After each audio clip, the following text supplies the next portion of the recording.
Hi, my name is Luke, and today I'm going to be talking about the 1984 Apple ads. So, as a member of the audience, 4 decades later, I'm struck with the difference between these two ads, created and developed by the same company. Both ads that I saw were very different. One ad was quite dystopian, and this is really the ad I focused on.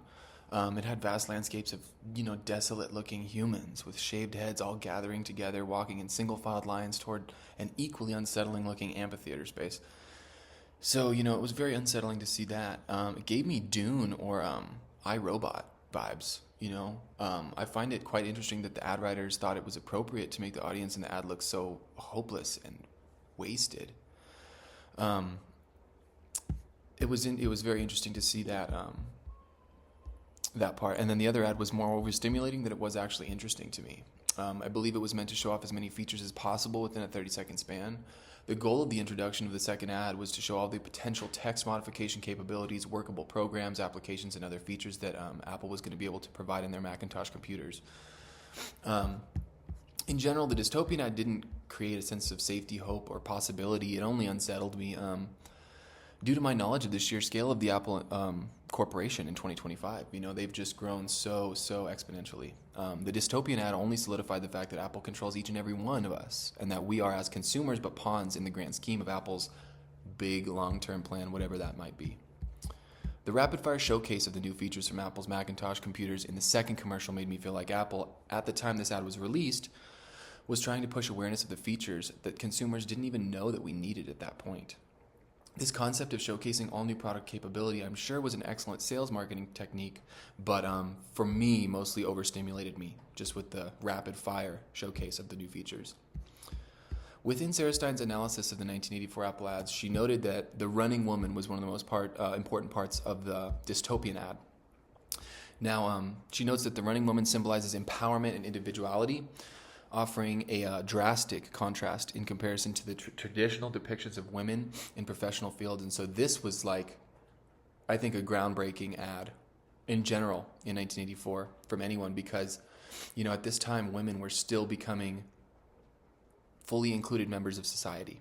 And so to have this woman come in almost like a Olympian and just, destroy the archaic dystopian symposium that's going on, it definitely it opened the doors for women to see themselves in technology fields.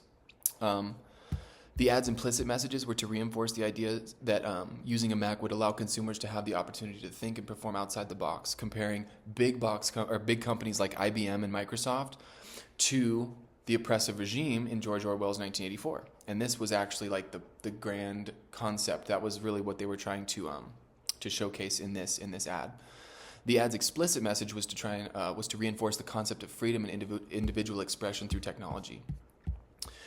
I found that, unfortunately, the ad ultimately reinforced capitalist ideologies, because the real goal behind this sales marketing ad was not to make people feel good. I mean, yes, they made certain people feel good, and it's like a revolution of technology. But ultimately, the goal was to sell computers. It's not to empower women, minorities, or unlock the potential creative power of any human.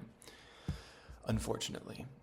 The syntax in that ad is a notable point, because the only spoken words come at the end, when the narrator announces, "On January 24th, Apple will release the Macintosh computer," and it goes on to compare it to 1984, the George Orwell.